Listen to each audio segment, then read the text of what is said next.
खास पेशकश में आप सभी का बहुत बहुत स्वागत है। मैं हूं आपके साथ वक्ता दुबे। खास कार्यक्रम में आज हमारा मुद्दा है कि क्या निपाह वायरस ढा सकता है कहर। तो आपको बता दें कि कोरोना का नाम सुनते ही हमारे दिलों की जो धड़कनें हैं वो बढ़ जाती हैं और वहीं बीते मंजर काफी वक्त से याद आने लगते हैं कि कैसे दुनिया घरों तक में कैद हो गई थी, बुनियादी जरूरतों और सेवाओं तक की लोगों को पूर्ति नहीं हो पा रही थी।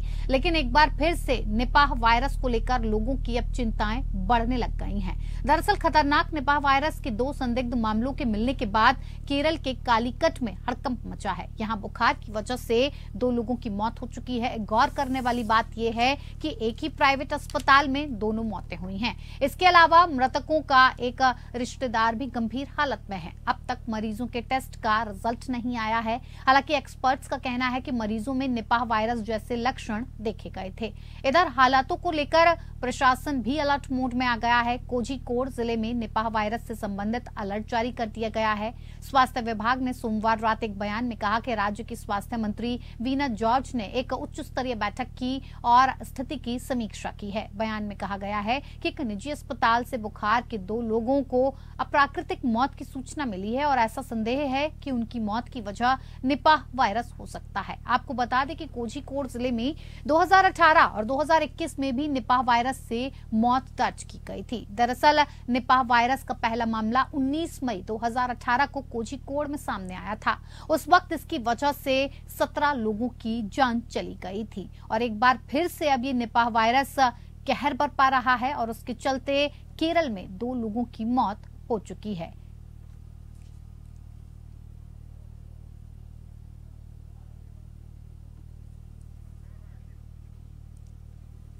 तो निपाह वायरस को लेकर अब लगातार चिंताएं भी बढ़ती जा रही हैं और लोगों में भी एक कहीं ना कहीं डर का माहौल बन रहा है कि जिस तरह से कोरोना की वजह से जिन हालातों में गुजारा करना पड़ा था, जिन हालातों में लोगों को घर में कैद होना पड़ा था, बुनियादी चीजों के लिए लोगों को इधर से उधर भटकना पड़ रहा था, छोटी छोटी चीजों के लिए इधर से उधर जाना पड़ रहा था, ऐसे ही अब क्या निपाह वायरस के चलते लोगों को परेशानियों का सामना करना पड़ सकता है? क्या ये कहर बनकर बरपा सकता है कहर अपना निपाह वायरस? ये कितना ज्यादा खतरनाक है, किस तरह से ये फैलता है, इसके क्या कारण है, इससे क्या बचाव हो सकते हैं, ये सब आपको हम अपने इस आज के मुद्दे में बताएंगे। क्योंकि ये जो वायरस है इसके बारे में अभी तक फिलहाल किसी तरह की क्या कुछ दवा है इसके बारे में कोई जानकारी प्राप्त नहीं हो पाई है। लेकिन ये किस तरह से फैलता है इसको लेकर भी अब चिंता जाहिर होने लगी है। क्योंकि ये जो मामला आया था, सबसे पहले आपको बता दें कि इस वायरस का जो मामला था वो भारत में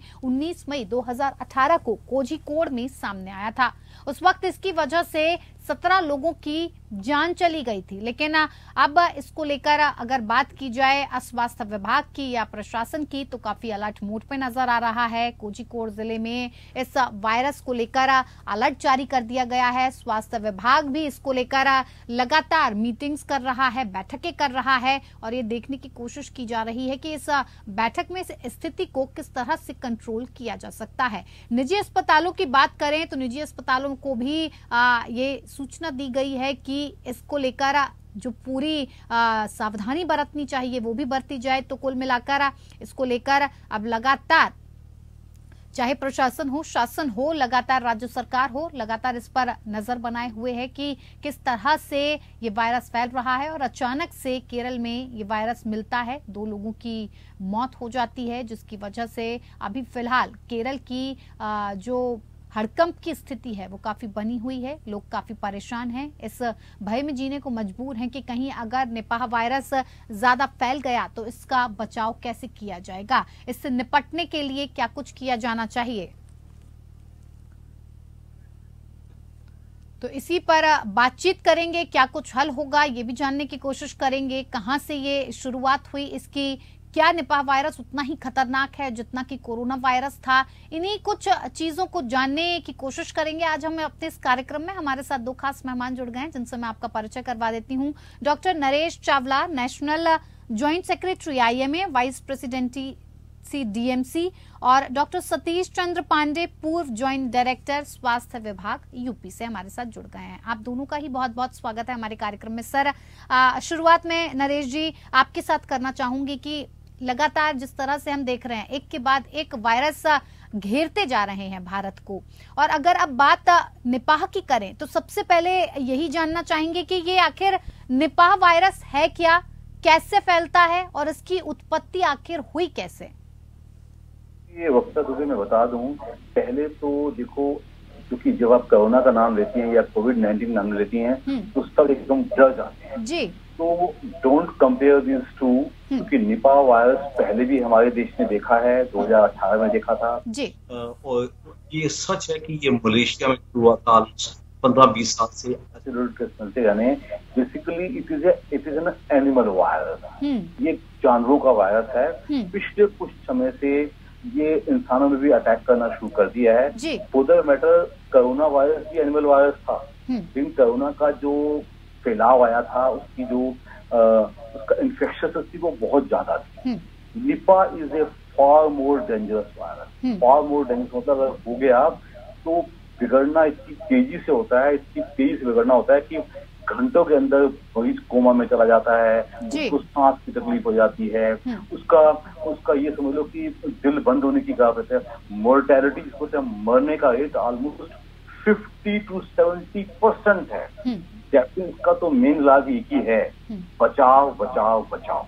जैसे पहले बताया गया it is an animal virus. वहां भी ये जो खजूर के पेड़ों पे जो बैट्स पाए जाते हैं, चमगादड़ पाए जाते हैं, उनमें एसेंशियली पाया जाता है। तो एसेंशियली फैलने का डर अभी तक की जो हमारी जानकारी है उन्हीं लोगों में ज्यादा है जो खजूर के पेड़ों पे चढ़ते हैं या वहां से रस निकालते हैं या खजूर तोड़ते हैं, ऐसे लोग को सकता है। आपका पूछना ये भी कोरोना या कोविड-19 की तरह फैल सकता है, तो अभी तक जो हमारी जानकारी है तो कहेंगे ऐसा शायद नहीं होना चाहिए। बट क्योंकि मैं पहले भी कई बार आपके चैनल पे भी कह चुका हूँ, आने वाले कई साल कीटाणुओं के बीच में और ह्यूमंस के बीच में एक दूसरे लड़ाई या जंग वाले स्थान होंगे, चाहे वो वायरसेस होंगे, चाहे वो बैक्टीरिया होंगे, चाहे वो फंगस होंगे, क्योंकि हमारी जो इम्यूनिटी थोड़ी कम होती जा रही है, पॉपुलेशन बढ़ती जा रही है। हम हो क्या रहा है वक्ता दुबे कि हम एनिमल किंगडम के ऊपर हावी होते जा रहे हैं। अब हम एनिमल किंगडम पे हावी होते जा रहे हैं तो वायरसेस हमें अटैक करते हैं, तो हमें इतनी इम्यूनिटी होती नहीं है। इस वजह से वायरस है। कुछ जैसे कोरोना के लिए कोई इलाज नहीं था, आपने कोरोना 2-2.5 साल देख लिया, लाखों करोड़ों लोग मर गए, लेकिन कोरोना का कोई इलाज कभी नहीं था। जितने भी इलाज हम समझते थे इलाज हैं, उनमें से कोई भी अच्छा इलाज नहीं था। हम अल्टीमेटली ठीक होते थे अपनी इम्यूनिटी से। तो आम जनता को तो मैं इतना ही कहूंगा कि जो वहाँ के वर्कर्स हैं इस ट्रेड में, तो उनसे दूर रहें। और आम जनता जैसे कि पूरे हिंदुस्तान में जनता है, अभी तक की जानकारी के हिसाब से बहुत ज्यादा डरने की जरूरत नहीं। सर्वेलेंस जरूर होना चाहिए। वहाँ जो वहाँ के जो एपिडेमियोलॉजिस्ट हैं, जो वहाँ के साइंटिफिक वर्कर्स हैं, वो देखते रहें कि ये चीज फैल ना पाए। बिल्कुल बिल्कुल। हमारे साथ सतीश चंद्र जी भी जुड़े हुए हैं। सतीश जी, आपसे जानना चाहेंगे कि जो इसके लक्षण हैं ठीक वैसे ही हैं कि लोगों के सर में दर्द होता है, खांसी जुकाम हो जाता है, धड़कनें काफी तेज हो जाती हैं, वही सिम्टम्स हम देख रहे हैं जो कोरोना के वक्त में थे? तो सबसे पहले दिमाग में ये आता है कि जब कोरोना हुआ था तो उसके लिए वैक्सीन थी, उसके लिए दवा बनाई गई थी जिससे बचने का एक रास्ता नजर आता था, लेकिन इसके लिए किसी तरह की कोई दवा फिलहाल नहीं है, कोई वैक्सीन फिलहाल नहीं है। ऐसे में जो मरीज आ रहे हैं उनके ट्रीटमेंट के लिए क्या कुछ किया जा रहा है, कैसे बचाया जा सकता है, कैसे इस पर कंट्रोल हो सकता है? देखिए, सबसे पहली बात है ये निपा गांव से ये मलेशिया का ये नाम ही पड़ा है NIV वायरस। ये निपा विलेज में ये पहली बार डिटेक्ट हुआ था मलेशिया में। तो वहां से ये शुरू हुआ और बाद में ये जो बैट्स जो चमगादड़ है जी, ये खजूर के पेड़ पे ही जो वो वहीं पे ये स्पेशल जिनको फ्लाइंग फॉक्स बोलते हैं, ये स्पेशल बैट्स जो वहाँ खजूर के पेड़ पे करते रहते थे, उनको फ्लाइंग फॉक्स बोलते थे और उन्हीं के थ्रू ये फैला है जी। अब ये केरला में जब कालीकट में जब 2 डेथ हुए अभी रिसेंटली, तो उसके बाद से लोग ज्यादा जागरूक हो गए हैं। वैसे तो ये पिग, ये सुअर और के थ्रू भी ये फैल रहा है, लेकिन लेकिन सबसे बड़ी बात है ये इसमें जो तेज बुखार होता है, सबसे पहले ये इसका काफी तेज बुखार होता है जी। और जब सिर दर्द, उल्टी ये सब जो होने लगता है, गले में खराश जी, तो ये सब की वजह से अब तो चूंकि इसका भी डायरेक्ट हो नहीं पाया, अभी तक रिसर्च चल रही है, तो इसलिए इसको सिम्टोमेटिक ट्रीटमेंट दिया जा रहा है। सिम्टोमेटिक ट्रीटमेंट बुखार के लिए अब पैरासिटामोल वगैरह दे रहे हैं, सिर दर्द, मैंने हर चीज के लिए सिम्टोमेटिक ट्रीटमेंट दिया जा रहा है। और ये एंटीवायरस है, इसलिए इसको एंटीवायरल दवाइयां भी दी जा रही हैं और अब कुछ केसेस में ये कामयाब हुआ है, तो अभी इसकी रिसर्च चल रही है जी। तो हम लोगों को ये सबसे बड़ी बात है बिग शुगर और बैट तो स्पेशली यहाँ जहाँ खजूर के पेड़ हैं उनमें ही ज्यादा ये रहते हैं, लेकिन इसके चलते जो फैला हुआ है ये, इसलिए हम लोग को काफी सावधानी बरतनी चाहिए। बिल्कुल बिल्कुल सतीश जी, क्या कुछ प्रिकॉशंस हो सकते हैं, किस तरह से इस वायरस के साथ निपटा जा सकता है? निपाह वायरस को लेकर बातचीत कर रहे हैं, क्या कुछ प्रिकॉशंस हो सकते हैं, इससे कैसे निपटा जा सकता है? क्योंकि बीते वक्त में हमने ऐसे मंजर देखे हैं जिसमें जनता को, आम जन को घर में रहकर ही सारी चीजों की व्यवस्था करनी पड़ी थी और जिस तरह से लॉकडाउन के समय की अगर बात की जाए तो बहुत सारी परेशानियां सबको उठानी पड़ी थी। इसीलिए जब ये निपाह वायरस आया है तो इससे कैसे निपटा जाए, इसी पर बातचीत कर रहे हैं। बातचीत के लिए हमारे साथ खास मेहमान लगातार हमारे साथ जुड़े हुए हैं। नरेश चावला जी, जॉइंट सेक्रेटरी आईएमए हमारे साथ जुड़े हैं, साथ ही साथ डॉक्टर सतीश चंद्र पांडे, स्वास्थ्य विभाग यूपी से पूर्व जॉइंट सेक्रेटरी हमारे साथ जुड़े हुए हैं। नरेश जी, देखिए जिस तरह से अभी मैंने सतीश जी से कहा कि इसको निपटने के लिए किसी न किसी तरीके की अगर बात की जाए तो कहीं जागरूकता की भी जरूरत पड़ेगी, क्योंकि अभी ना तो उसकी कोई दवा है ना कोई वैक्सीन है। जिस तरह के आपके अंदर लक्षण दिखाई दे रहे हैं उन्हीं लक्षणों के आधार पर आपको इसकी दवाई करनी है, पैरासिटामोल खाना है या फिर एंटीबायोटिक जो भी दवाएं इसमें दी जा सकती हैं, ये इसका एक उपाय नहीं है।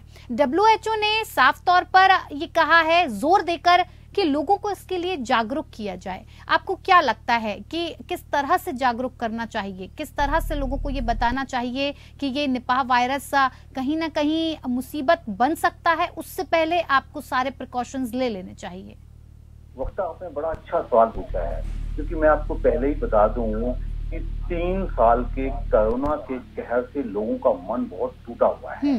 तो आपके चैनल के माध्यम से जो कुछ भी मैं कहना चाहूंगा, बहुत ही कहते हैं 90 शब्दों में कहूंगा, अभी कोई आम जनता को या इंडिया एट ऑल को ऐसा डरने की कोई जरूरत नहीं। ओनली जो फिक्स कैटेगरी के लोग हैं, जो बैट्स में इन्वॉल्व हैं, जो वाइल्ड लाइफ में इन्वॉल्व हैं, जो फॉरेस्ट डिपार्टमेंट में काम करते हैं, इन लोगों को थोड़ा सा इनका स्क्रीनिंग होते रहना चाहिए, क्योंकि निपाह वायरस आपको ज्यादा समय नहीं देता है जी। जो कोरोना वायरस था वो तो जैसा था सो था।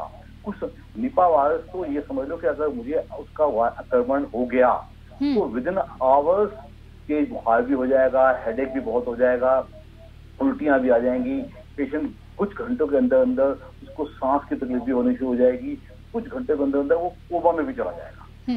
और मोर्टेलिटी यानी कि मौत का रेट ऑलमोस्ट 50 to 60% है, which is not only high but very high। तो कहने का मतलब बचाव ही है।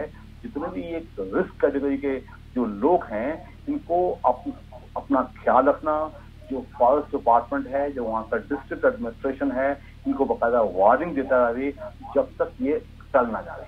जब पहले भी कभी हुआ था तो केसेस बहुत ज्यादा नहीं हुए थे, लेकिन उनकी मोर्टेलिटी बहुत ज्यादा थी। जिसको हो गया उसका तो मरने का नंबर ऑलमोस्ट 50-60-70% हो ही जाएगा। तो इसका मतलब सिर्फ प्रिवेंशन इसका इलाज है, लोगों को इसके बारे में एजुकेट करना जरूरी बात है। और जितने भी ये लोग हैं या इनके जो रिलेशन हैं, आफ्टर ऑल कोई आदमी अकेला नहीं होता, उसके परिवार होते हैं, इन सबको थोड़ा सा जागरूक करना, एजुकेट करना। उसके वहाँ के केरला में जो जिस भी कैलिकट डिस्ट्रिक्ट में ये हो रहा है, वहाँ लोगों को थोड़ा सा एजुकेट करना ही इसका बड़ा इलाज है। Because once the infection occur, mortality is very very high. Patient को जल्द से जल्द हॉस्पिटल में या गवर्नमेंट हॉस्पिटल में या प्राइवेट हॉस्पिटल में ले जाया जाए। जबकि जो ये केस सुने गए हैं, 2 सुना गया कि 2 की डेथ हो चुकी है, एक अभी भी सीरियस है। तो हम कहेंगे लोगों को एजुकेट करना ही मेन इलाज है। As far as rest of India is concern, अभी हमें I would say on the lines of corona virus हमें बहुत ज्यादा डरने की जरूरत नहीं। बिल्कुल सतीश जी, बात अगर निपटने की, जागरूकता फैलाने की जाए तो क्या लगता है आपको, जिस तरह से जागरूकता फैलाकर क्या हम इसे थाम सकते हैं, इसे रोक सकते हैं? और अगर विभाग की, स्वास्थ्य विभाग की बात की जाए तो किस तरह के कदम फिलहाल स्वास्थ्य विभाग को भी इससे निपटने के लिए उठाने चाहिए? बहुत सही कहा आपने, जागरूकता फैलाना बहुत जरूरी है।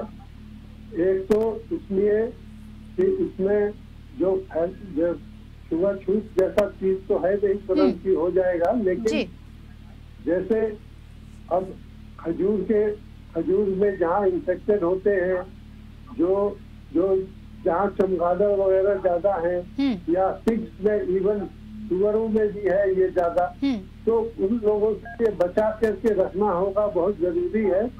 और जरा सा भी अगर साइन सिम्टम आपके पास आए तो उसका तुरंत इलाज भी बहुत जरूरी है। तो इसलिए, और सबसे बड़ी बात है, अपना रेजिस्टेंस बढ़ाने के लिए विटामिन सी जरूर लें। और बिकॉज अपना बॉडी रेजिस्टेंस बढ़ाने के लिए आपको जैसे प्रोटीन, दूध वगैरह जितना है स्पेशल आपको लेना पड़ेगा। और सबसे बड़ी बात है कि आपको बचा के रखना होगा। कहीं इन्फेक्शन, अगर कोई इन्फेक्टेड है तो उसके थ्रू इन्फेक्शन के चांसेस हैं, इसलिए उनसे थोड़ा डिस्टेंस बना के रखना होगा।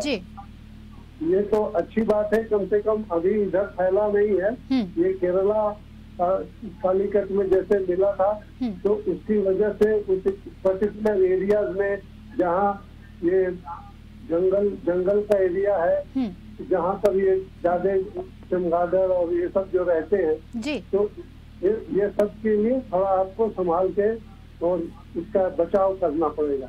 बिल्कुल। विटामिन सी वगैरह जो है, ये बॉडी रेजिस्टेंस बढ़ाने के लिए ये तो लेते रहना होगा। बिल्कुल।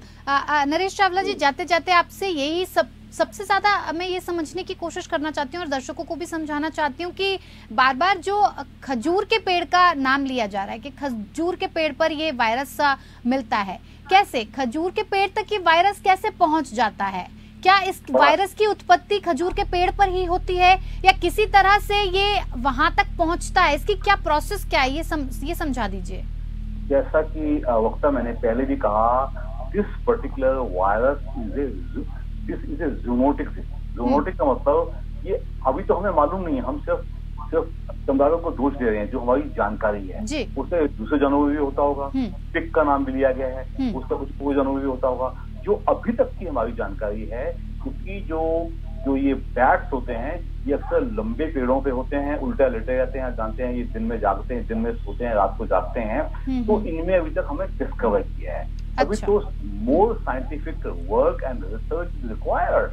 देखो, क्योंकि पहले हुआ था, फिर चुप हो गया, इसमें दूसरे वायरस आ गए, फिर कोरोना आ गया, तो सब भूल से जाते हैं। मैंने पहले भी कहा है, आने वाले डेकेड्स में we will see many more viruses. We will see a war, a battle होगी मानव जाति में और वायरसेस में, बैक्टीरिया में और फंगसेस में। तभी हम कहते हैं हमारे पास एक ही ताकत है, that is our own immunity.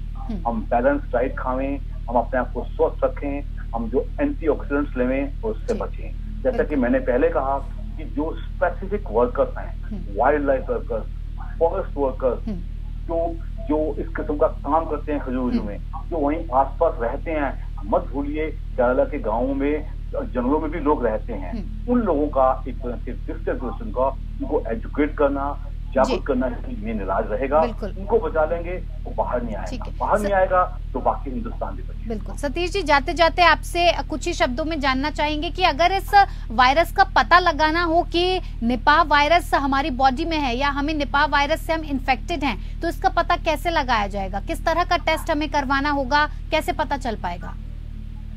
अभी तो रिसर्च चल रहा है, एग्जैक्ट तो नहीं है, लेकिन जो इसके सिम्टम्स हैं जैसे तेज बुखार, तेज सिर दर्द, उल्टी आना, गले में खराश होना, ये सब जो जब एक साथ ये सिम्टम्स मिलते हैं और ये बहुत तेज से फैलता है, तेजी से, मतलब बुखार बहुत तेज होगा, आदमी बेहोश हो जाता है, बेहोश होने के बाद तो इसका ये साफ मतलब है कि ये काफी सीरियस सिचुएशन है। इसको तुरंत सबसे पहले सिम्टोमेटिक ट्रीटमेंट तो तुरंत शुरू कर देना चाहिए। जैसे बुखार के लिए, सिर दर्द के लिए, उल्टी के लिए सब अभी दवाइयाँ जितना है सब देना शुरू कर दें।